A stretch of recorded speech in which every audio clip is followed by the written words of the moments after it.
সত্যিকারের ভালোবাসা কখনো যৌনতা খোঁজে না। প্রকৃত ভালোবাসায় থাকে একে অপরকে আপন করে পাওয়ার তীব্র আকাঙ্ক্ষা, থাকে হারিয়ে ফেলার ভয়।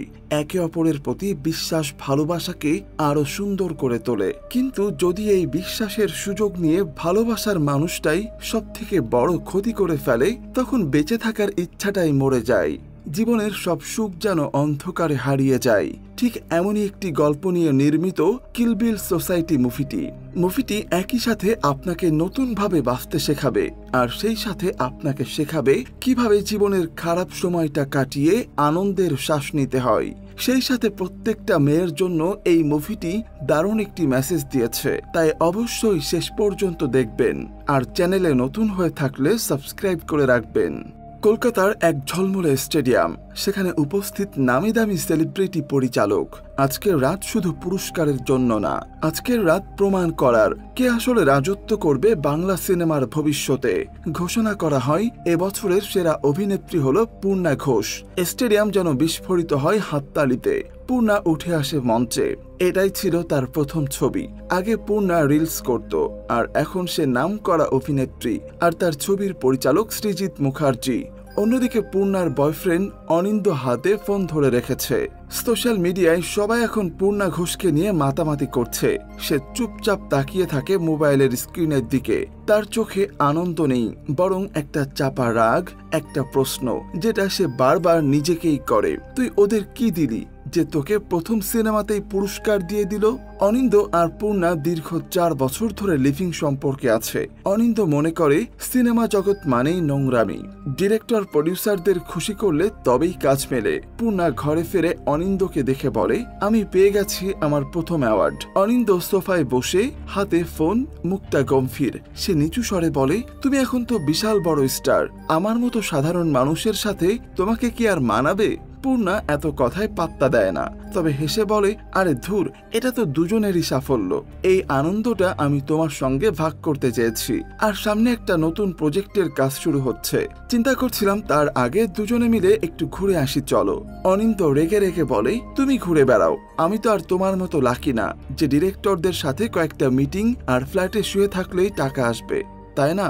আমার অফিস আছে, রোজ কাজ করতে যেতে হয়। পূর্ণা এবার রেগে যায়, বলে, তুমি ভাবো আমি এটা শরীর দেখিয়ে পেয়েছি? তুমি নিজে কিছু করতে পারোনি, তাই আজ আমার সাফল্যে খোঁটা দিচ্ছ? ঠিক আছে, এখন আমার একটা মিটিং আছে, তোমার সাথে এই নিয়ে পরে কথা বলবো। পরের দিনে আমাদের সাথে পরিচয় হয় পেট কাটা শ নামের এক মাস্তানের সাথে। তার নামে বাঘে গরুতে এক ঘাটে জল খায়, এতই প্রভাব তার। এমন কোনো বাজে কাজ নেই সে করে না। খুনটুন করে সে আবার বাড়ি ফিরে সাঙ্গপাঙ্গদের নিয়ে সিনেমা দেখে। সে খুবই সিনেমার ফ্যান। তার কাছ থেকে টাকা নিয়ে এক লোক সময় মতো শোধ দিতে না পারায় দিনে দুপুরে তাকে খুন করে। রাত 1:30 বাজে পূর্ণা দরজা খুলে ঘরে ঢোকে। সে ক্লান্ত, দেখে অনিন্দ এখনো সোফায় বসে আছে, ডিনার করেনি। পূর্ণা ধীরে ধীরে বলে, সরি, ফিরতে একটু দেরি হয়ে গেল, মিটিংটা একটু লম্বা হয়ে গিয়েছিল। অনিন্দ ঠান্ডা গলায় চোখ না তুলেই বলে, শুধু ডিরেক্টরের সাথে মিটিং ছিল নাকি আর কারো সাথে শুয়ে ফিরলে? পূর্ণা থমকে যায়, তার মুখ থেকে হাসিটাও মিলিয়ে যায়। অনিন্দ আরো যুক্ত করে, তোমার ফোনে তো আমি বারবার কল করলাম, রিসিভ করলে না কেন? নতুন স্টারদের জন্য এত ব্যস্ততা খুবই স্বাভাবিক, তাই না? পূর্ণা বলে, তোমার এই কথাগুলো কানে আসতেই এখন গা গুলিয়ে ওঠে আমার। তুমি কি আসলেই ভাবো আমি শরীর বেঁচে এগোচ্ছি? তোমার ঈর্ষা, তোমার অনিশ্চয়তা সব সময় আমাকে ছোট করে। এত কিছুর পরেও পূর্ণা শান্ত থাকে, কারণ তার কাছে সম্পর্কটা দামি। সে অনিন্দকে বলে, আমি কিছু বলতে চাই। অনিন্দ বলে, কি ব্যাপার, ব্রেকআপ করতে চাও নাকি? পূর্ণা বলে, আমি তোমার সাথে ব্রেকআপ করতে চাই না, শুধু একটা ব্যাপার জানানো দরকার ছিল।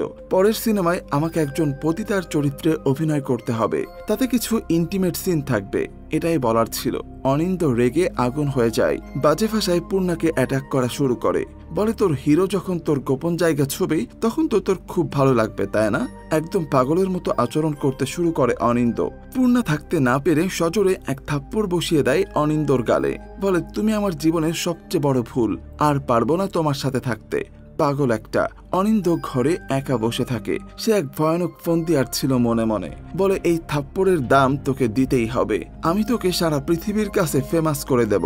পরের সিনে দেখানো হয় মাস্তান শয়ের কাছে অন্তরীপ নামে এক গুন্ডা আসে। বলছে, ভাই, আমার আর মানুষ মারতে ভালো লাগছে না, এই কাজটা আমি ছেড়ে দিতে চাই। ঠান্ডা গলায় বলে, এটাই তো আমাদের রুজি রোজগার। আমার এখানে একবার ঢুকলে বেরোনোর আর কোনো রাস্তা নেই। আমরা টাকা পাই, মানুষ মারি। ভুলে যাস না তুই একজন কন্ট্যাক্ট কিলার। যা, তুই কদিন হাওয়া বদল করে আয়, কিন্তু মনে রাখিস এই জগৎ ছেড়ে পালানো যায় না। এদিকে আমরা পূর্ণার সম্পর্কে জানতে পারি ওর পরিবারে আছে মা বাবা আর বড় দিদি সোনায়না। পূর্ণা পড়াশোনা শেষ না করেই একদিন হঠাৎ বাড়ি থেকে পালিয়ে যায় অভিনেত্রী হওয়ার লোভে। এই কারণে পূর্ণার মা পূর্ণাকে একদমই সহ্য করতে পারে না। ওর নাম শুনলেই তেলে বেগুনে জ্বলে ওঠে। কিন্তু দিদি সোনায়না একদম আলাদা। সে পূর্ণার সাফল্যে সত্যি গর্বিত। পূর্ণা সকালে ঘুম থেকে উঠে দেখে তার ফোনে ৭৪টা মিস কল। সঙ্গে সঙ্গে সে কল ব্যাক করে তার বান্ধবীকে কি ব্যাপার জানতে। তার বান্ধবী বলে, একবার ইন্টারনেট খুলে দেখ, তোর আর অনিন্দের প্রাইভেট মুহূর্তের ভিডিও ইন্টারনেটে ছড়িয়ে পড়েছে। সোশ্যাল মিডিয়ায় কিছু বাজে সাইট সব জায়গায় ছড়িয়ে গেছে। পূর্ণা ইন্টারনেট খুলে যা দেখে তাতে তার মাথায় বাজ পড়ার মতো অবস্থা। সে তার বান্ধবীকে জিজ্ঞাসা করে, এখন আমি কি করব? এসব অনিন্দ ইচ্ছা করে করেছে। তার বান্ধবী বলে, দেখ, এটা অনিন্দ করেও থাকতে পারে, আবার নাও করে থাকতে পারে, হ্যাকও হয়ে থাকতে পারে। আমি সাইবার ক্রাইম ডিপার্টমেন্টে কথা বলার চেষ্টা করছি। তুই এখন যতটা সম্ভব শান্ত থাক। কয়েকদিন পরের ঘটনা। পূর্ণা বিছানায় বসে আছে, চোখ মুখ ফোলা, চুল এলোমেলো। ঠিক তখনই বাড়ির কলিং বেল বাজে। দরজা খুলতেই এক টাকলা মাথার লোককে দেখা যায়। পূর্ণা জিজ্ঞাসা করে, আপনি কে? লোকটি বলে, আমি অন্তরীপ। এই নামটা শুনে পূর্ণার বুকটা ধক করে ওঠে। এক মুহূর্তেই তার মনে পড়ে যায় সব কথা। ওই ভিডিও ভাইরাল হওয়ার পর সে অনেকবার ভেবেছে নিজেকে শেষ করে দেওয়ার কথা, কিন্তু পারেনি, সাহস হয়নি তার। তাই সে এই অন্তরীপকে ফোন করেছিল। মোট কথা, সে ভাড়া করেছে একজন কন্ট্যাক্ট কিলারকে নিজেকে মেরে ফেলার জন্য। অন্তরীপ শান্ত গলায় বলে, আমার আসল নাম মৃত্যুঞ্জয়। আমি আমার কাজটা খুব মন দিয়ে করি। আমি একজন এথিক্যাল কন্ট্যাক্ট কিলার। পূর্ণা স্তব্ধ হয়ে যায়, কিছুই বুঝে উঠতে পারছিল না। অন্তরীপ বলে, আমি মানুষকে এমনভাবে শেষ করি যাতে তারা ওই শেষ মুহূর্তটা উপভোগ করতে পারে। একসময় আমি চালাতাম হেমলক সোসাইটি নামের একটা প্রতিষ্ঠান। সেখানে মানুষ আসতো নিজেকে শেষ করতে, আর আমি তাদের শেখাতাম বাঁচতে। ৩ দিনের একটা কোর্স হতো। সেখানে আমি তাদের মনে মায়া ঢুকিয়ে দিতাম, জীবনের প্রতি, যৌবনের প্রতি, বন্ধুত্ব আর ভালোবাসার প্রতি। বেঁচে থাকার একটা ক্ষুধা জাগাতাম। তখন আমার নাম ছিল আনন্দকর। পূর্ণা একটু অবাক হয়ে জিজ্ঞাসা করে, কিন্তু একটা কথা মাথায় আসছে না, যে মানুষ একসময় মানুষকে বাঁচতে শেখাতো সে এখন কিভাবে একজন ভাড়াটে খুনিতে পরিণত হলো?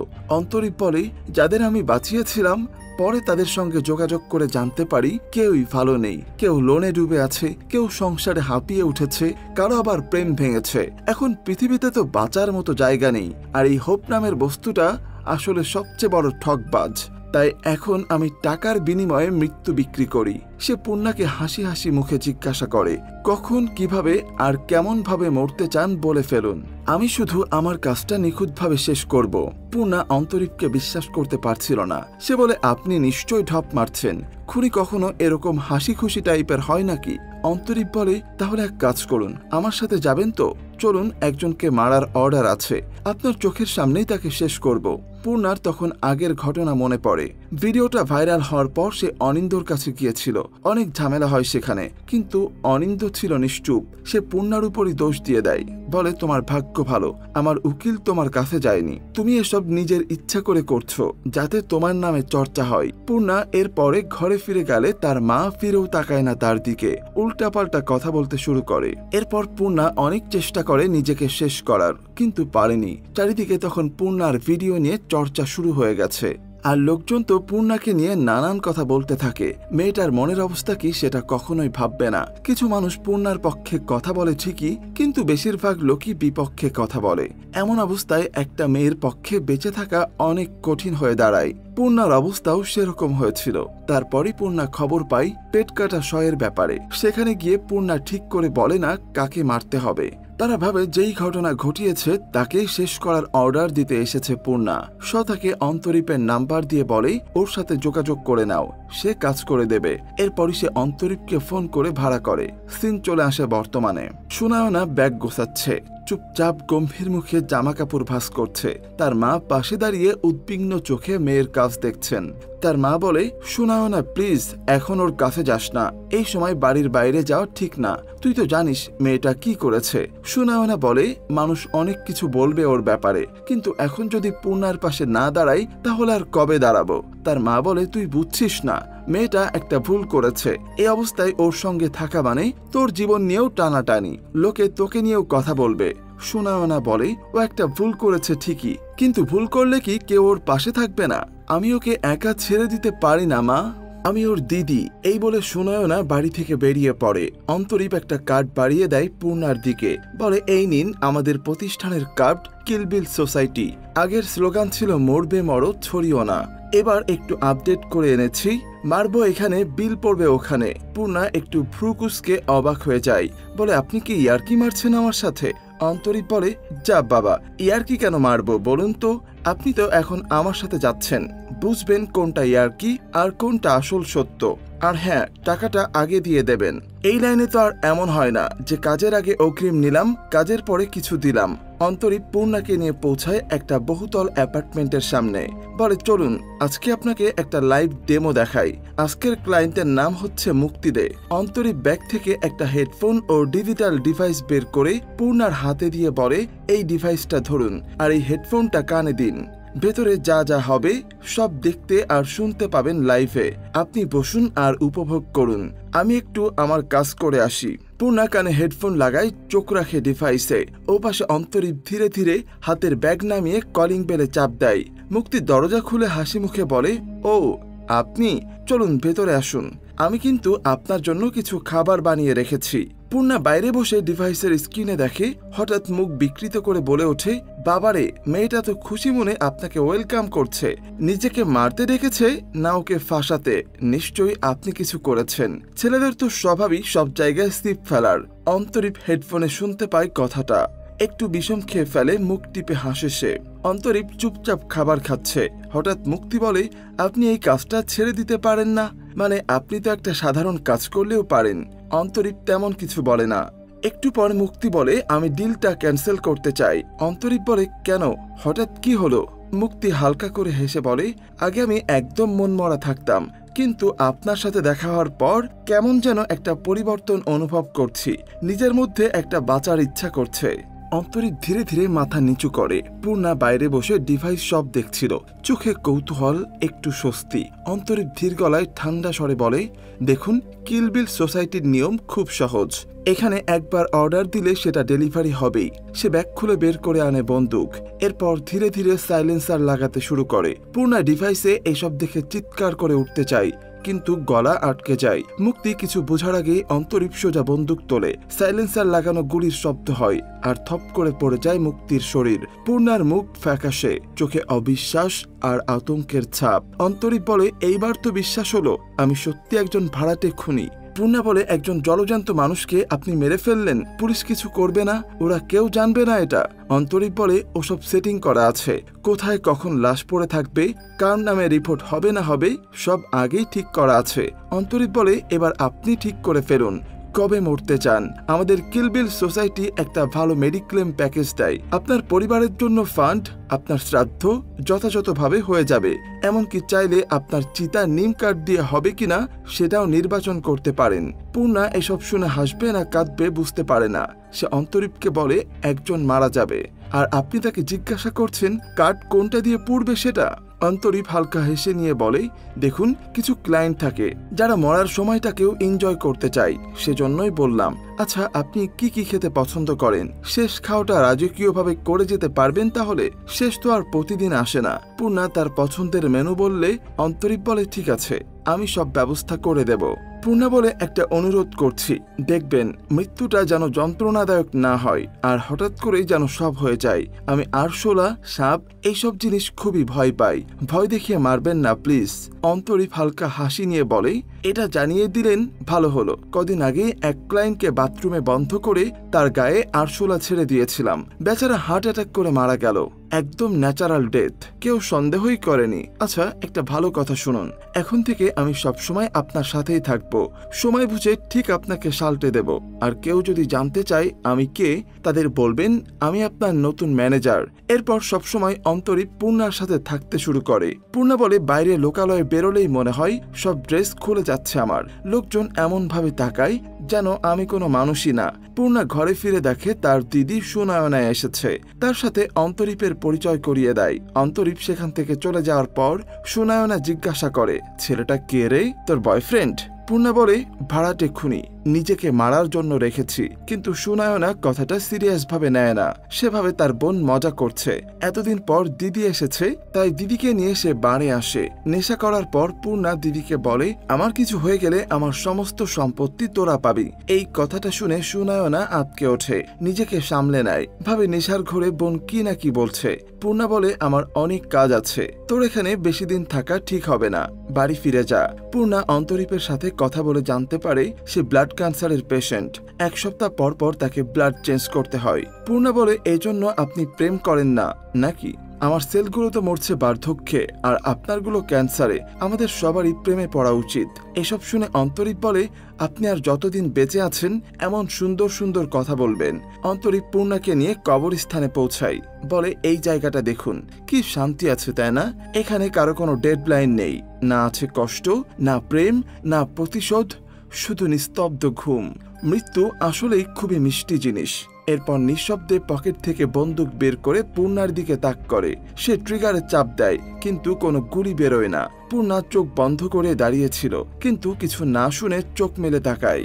অন্তরীপ অবাক হয়ে বন্দুক নড়াচড়া করছে, বন্দুকটা জ্যাম হয়ে গেছে, গুলি বেরোচ্ছে না। আজ অব্দি একটাও টার্গেট মিস হয়নি, এটা কি করে হলো? পূর্ণা বিরক্ত গলায় বলে, এই আপনার কাজ, আপনি নিজেকে কন্ট্রাক্ট কিলার বলেন, আবার ঢং করে কার্ডও ছাপিয়েছেন। অন্তরীপ অপ্রস্তুত গলায় বলে, না মানে এটা তো হওয়ার কথা না, এই বন্দুকটা অনেক দামি, এক সপ্তাহ আগেও তো একজনকে দিয়ে টসকে দিয়েছি। পূর্ণা বলে, তা তো দেখতেই পাচ্ছি, দাঁড়ান আমি আপনাদের কোম্পানিতে গিয়ে কমপ্লেন করব আপনার নামে, বাজে সার্ভিস, একেবারে টাকাও নিয়েছেন, সার্ভিসও দিলেন না। পরের সিনে পেট কাটা শয়ের কাছে এক লোক এসে সে খবর দেয় অন্তরীপ নাকি কাজ ছেড়ে দিয়েছে, আর পূর্ণার আশেপাশে ঘোরাঘুরি করছে সম্পূর্ণ আলাদা একটা লোক। শয়ের ব্যাপারটা সন্দেহজনক লাগে। সিন চলে আসে পূর্ণার ফ্ল্যাটে। বেল বাজলে পূর্ণা দরজা খুলে দেখে এক পিৎজা ডেলিভারি বয় দাঁড়িয়ে আছে। পিৎজাতে কামড় দেওয়ার সাথে সাথেই হঠাৎ পূর্ণার বমি বমি ভাবে গলা শুকিয়ে আসে, শরীর ঝিমঝিম করতে শুরু করে, মেঝেতে পড়ে যায় সে। একটু পর ঘরে ঢোকে অন্তরীপ। সে অবাক হয়ে বলে, এ কি, আপনি এখনো বেঁচে আছেন কি করে, মানে আবারও আপনি টিকে গেলেন? সত্যি বলছি ম্যাডাম, এই নিয়ে দুবার আপনি আমার প্রেস্টিজে আঘাত করলেন, বিষযুক্ত খাবার খেয়েও আপনার কিছুই হলো না। আপাতত আপনাকে হসপিটালে নিয়ে যেতে হবে, না হলে সারা রাত ব্যথায় কাতরাবেন। ডাক্তারের মুখে শোনা যায় খাবারে পটাশিয়াম ফেরোসানাইড ছিল, তবে ভাগ্য ভালো যে সেটা শুধু পটাশিয়াম সায়ানাইড নয়, না হলে পূর্ণা এতক্ষণে উপরে থাকতো। সেখানে তার সাথে দেখা করতে আসে তার বান্ধবী আর দিদি সুনয়না। দিদি বলে, তুই ভাবলি কি করে, নিজেকে শেষ করে দিবি? একবারও আমাদের কথা তোর মনে হয় না? তুই ছাড়া আমি বাঁচবো কি করে বোন? তারা ভাবছিল পূর্ণা নিজেকে শেষ করে দেওয়ার চেষ্টা করছিল। তার সাথে দেখা করতে আসে পেট কাটা শ। সবাইকে বাইরে বের করে জিজ্ঞাসা করে, ম্যাডাম অন্তরীপ কেমন কাজ করছে? পূর্ণা বলে, কাজ ভালোই করছে। বলে, একটা মজার কথা বলি, গত 20 দিন ধরে আমি অন্তরীপের সাথে যোগাযোগ করতে পারছি না। পূর্ণার একটু খটকা লাগে। সে বাড়ি ফিরে অন্তরীপের সাথে দেখা করে জিজ্ঞাসা করে, আপনি আসলে কে, অন্তরীপ নাকি আনন্দকর? যদি সত্যি আপনি অন্তরীপ হতেন তাহলে পেট কাটা শ যেদিন হাসপাতালে আপনাকে দেখলো তখনই চিনে ফেলতো। ও তো অন্তরীপেরই লোক। আপনি সত্যি বলুন, আপনি কি আমাকে মারতে এসেছেন নাকি বাঁচাতে? আমার তো মনে হয় আপনার মধ্যে আজও আনন্দকর জীবিত আছে, যে মরতে যাওয়া মানুষদের বেঁচে থাকতে শেখায়। অন্তরীপ বলে, আপনি এত সব জানলেন কি করে? পূর্ণা বলে, আপনার সেই প্রথম ক্লায়েন্ট মুক্তি দেয়, তাকে দেখে আমার কেমন যেন চেনা চেনা লাগছিল। পরে অনেক মাথা ঘামিয়ে জানতে পারি সে তো আমারই এক পুরনো সিনেমার জুনিয়র আর্টিস্ট। পুরোটাই সাজানো নাটক ছিল আপনার।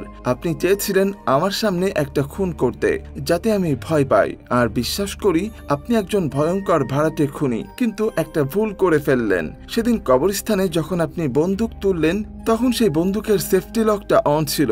আমি স্পটে দেখেছি কেউ যদি সত্যি মারতে চায় সে এ ধরনের ওভার অ্যাক্টিং করে না। আমি খবর নিয়ে জানতে পারি হেমলক সোসাইটি এখনো ভালোভাবেই তাদের কাজ করে চলেছে।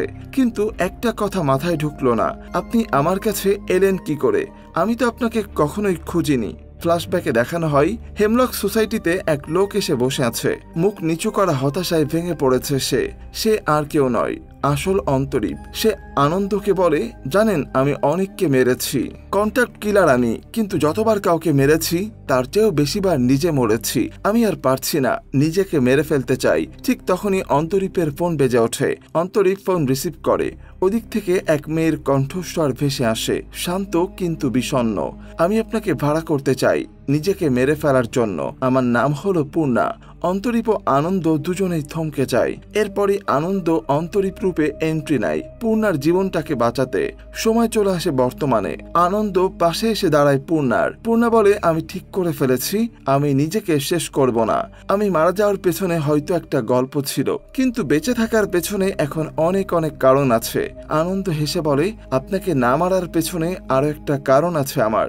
আমি আপনাকে ভালোবেসে ফেলেছি, তবে এখনো জানি না আপনি আমার মতোই ভাবেন কিনা। পূর্ণা বলে, এটা হতে পারে না, আমার শরীরটা নষ্ট হয়ে গেছে। যেদিন দুজন একে অপরকে আদর করব আপনার তখন আমাকে ঘেন্না লাগবে। আনন্দ এবার তার দিকে এক দৃষ্টিতে তাকায়, তারপর গভীর শান্ত গলায় বলে, মানুষের আত্মা এক দেহ ত্যাগ করে অন্য দেহ ধারণ করে পোশাক বদলানোর মতো। তোমার শরীর নয়, আমার দরকার তোমার আত্মা। শরীর কখনোই আসল নয়, আসল হলো দুইটা আত্মার মিলন। পূর্ণা বুঝতে পারে এত সুন্দর করে আলাদা কেউ তাকে বুঝবে না। সে আনন্দকে চুমু খেয়ে প্রেম নিবেদন করে। আনন্দের সাথে তার মা দিদির পরিচয় করিয়ে দেয়। তাদের বিয়ের তোড়জোড় শুরু হয়ে যায়। এরই মধ্যে আনন্দর শারীরিক অবনতি হচ্ছিল। অন্যদিকে পেট কাটা সহ অনিন্দর কাছে গিয়ে তাকে উলঙ্গ করে টর্চার করতে শুরু করে। 2 কোটি টাকা দাবি করে সে অনিন্দর কাছে। কিছুদিন পর আনন্দ আর পূর্ণার বিয়ে হয়ে যায়। তারা পাহাড়ের কোলে বেড়াতে যায়। সেখানে আনন্দর অবস্থা আরো খারাপ হয়ে যায়। আনন্দ বলে, আমার এবার যাবার সময় হয়ে এসেছে। পূর্ণা তাকে জড়িয়ে ধরে, কারণ সে জানে আনন্দর শরীর চলে যেতে পারে। আনন্দ পূর্ণাকে জড়িয়ে ধরে মৃত্যুবরণ করে। বর্তমান সময় দেখানো হয় একটা লোক নিজেকে শেষ করার জন্য বিল্ডিং এ উঠেছে। ঠিক সেই সময় পূর্ণা সেখানে এসে বলে, কি ভেন্ডি আর উঠছে, এসব খেয়ে বাকি জীবনটা কাটাতে চান নাকি? এখান থেকে পড়ে গেলে খুব জোর হাত পা ভাঙবে। লোকটি অবাক হয়ে তাকায় তার দিকে। এই যে ফিল্ম স্টার পূর্ণা লোকটিকে বাঁচার আশা যোগায়। আর এখানেই সমাপ্ত হয় আজকের সিনেমা। মুভিটি প্রত্যেকটি মেয়ের জন্য একটি মেসেজ বহন করে।